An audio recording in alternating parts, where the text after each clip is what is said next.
Look at all these gaskets. Why are they here? And what do they do? I'm going to tell you about it. This is Sue from 1A Auto.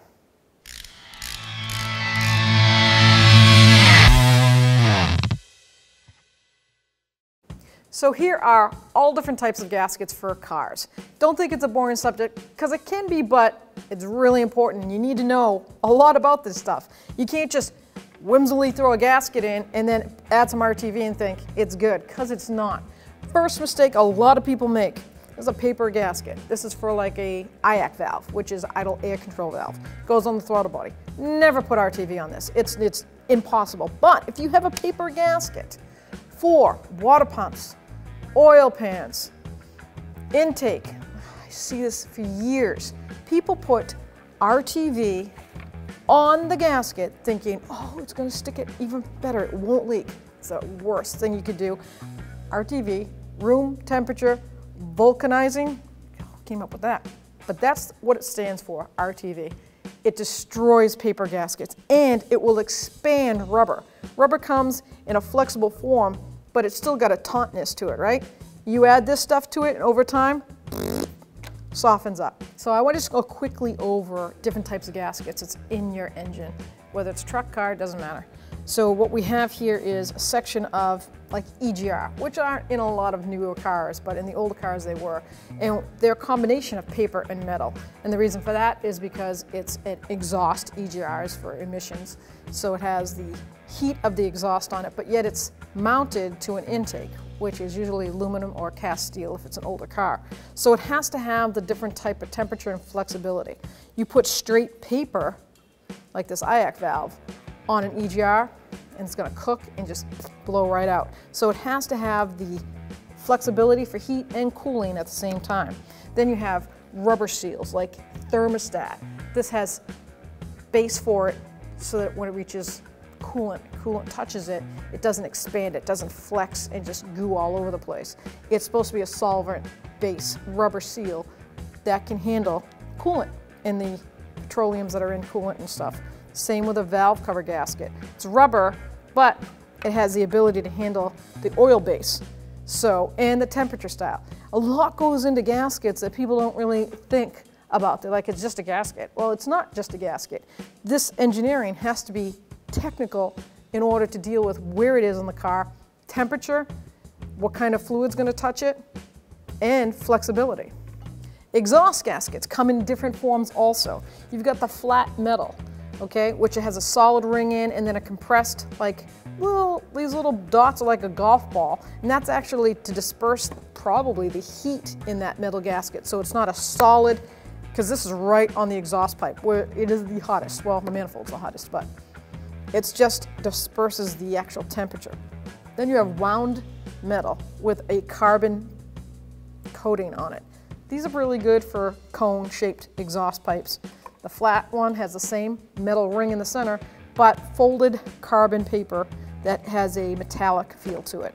Then you have your solid metal, which usually is straight manifold ahead, and those actually never go bad. You can reuse these. As long as that exhaust has not pitted or cracked this metal, you can always clean it up with a solvent or light sand scuffing, paper sand it, and then put it back on if you don't get the proper gasket with the part you're replacing it with. As long as it fits bolt-wise, I would use the factory one as long as it's in good shape. Thermostats, like I said, you have the coolant solvent for the rubber. Old type was paper, or was a flat cone head went down on the intake and you put your thermostat in there, and maybe some of you remember these, but they peel. They had a sticky side to them. I remember when they didn't have a sticky side and they came out with it, and I was like, that's the greatest idea ever, because you could stick this to the housing and slide it down through the intake and the gasket didn't fall off.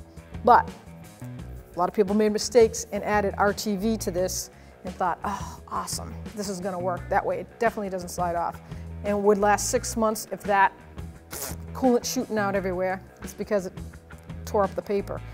It doesn't work. Don't mix the two. So here is the top 3 RTVs that I would use in my shop. Don't mind the chicken scratch. I'm not a teacher. But I did put down the quick ranges and temperature. Obviously Fahrenheit's 65 to 650.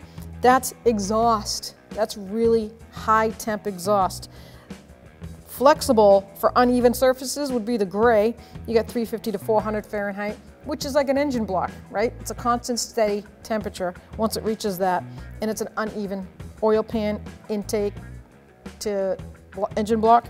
Then we have temp 65 to 500, which is oil resistant, which is a good one for oil pans again, timing chain covers. Don't forget, joint compound, you just need a little bit of it. A lot of mistakes people make with RTV is they overcompensate. They think, I'm gonna add extra amount because then it will definitely seal. Well, it actually makes a huge mess. And don't forget on an oil pan, when you put that up, if you see a lip coming out on the outside and it's dripping, it's doing the same on the inside. So a nice bead, follow the directions in the back of the actual instructions for RTV that it comes with. Usually says 1/8 of an inch or 1/4 inch bead, and go around the item, place it up, and torque it. Can't say that enough. So the other kind of gaskets are rubber gaskets, which are O-rings, valve cover gaskets. Clean it up, place it back in the valve cover. If it has not been contaminated and expanded, it'll actually seal. It will reseal and you don't have to reuse it. So you can save yourself some money that way too. So if you're doing a valve cover only because you're taking it off to do something inside, check out the condition of it. If you bought one, that's great. You're ready to use it if you need to. But if it's in great shape, there's not oil like resistant, and it's over the size when you put it in the valve cover, then reuse it. Just clean it up with a nice rag. Don't put a solvent on it. Don't spray it with parts cleaner, and clean it that way because now you're going to break down that rubber and it will end up leaking. So another quick thing I want to talk about is how do you diagnose if your gasket's bad? So obviously if you have a leak. Thermostat type of gasket, shall I say, whether it's O-ring or paper, you could put a cooler system down, put a coolant pressure tester on there, and see if it's shooting out where the surface is and the gasket meets. Obviously, you're going to check the surface for pitting, whether it's a thermostat housing, which is plastic nowadays, see if it's cracked. It might just be the gasket. That's one way. Another way is like intakes. People have engine codes come on, and you can say, oh, it's running lean or running rich, and you have an idle that fluctuates up and down. That means you have a vacuum leak somewhere. So that usually is going to be a rubber O-ring style. Now, I learned a quick way to do this if you don't have like a smoke machine or actual vacuum leak finder. You can spray, let the engine cool down, because it expands when it gets hot, and that will actually stop the leak. So engine cold, really cold, bubbled water in a can, spray it, soapy water, put it all over the intake area, or even exhaust, this works too, and then start the car up. Wherever there's a leak, it's just like air blowing into a balloon. The bubbles will just shoot right out. And you'll see it actually come out of the rubber gasket where a plastic intake meets an aluminum block. The rubber O-ring could be contaminated from just even a little bit of oil leak out of the valve cover. Just hitting the same spot, the rubber will start to expand, and you'll have vacuum leak coming right out of there. Intake. Now we want to talk about intakes. These are a big repair. A lot of people do them, and it's great if they do them and they're successful at it, but you have to be a little patient and have some good technical thought about what you're doing. It's not a matter of just throwing it in and cranking down on bolts. Everything's got some finesse to it. You need some finesse. Because see this gasket? This is a plastic gasket with a rubber seal embedded in it. It's made like that at the factory. These bolt holes and these edges are right here are formed to go under a certain torque spec. So you really need to torque an intake. I mean, you need to torque everything. But if you're not a torquer, you're someone that doesn't like to do a lot of torquing on their car, this is the one most important other than your wheels or brakes. I can just make a list of it. But you will destroy the running and condition of your vehicle if you do not torque the intake. So this is another compound joint where it's going to be moving. It's where the intake meets the top of the head and the block. So you would put in there what I would call not the orange, that's high temp, that's for like exhaust. I would use the gray or the black silicone base because it's got oil resistant and it's good for flexible. The gray is good for flex. A lot of manufacturers from the factory will do the gray on oil pans and actual intakes. That's because of the flexibility. So just do a quick research before you purchase it.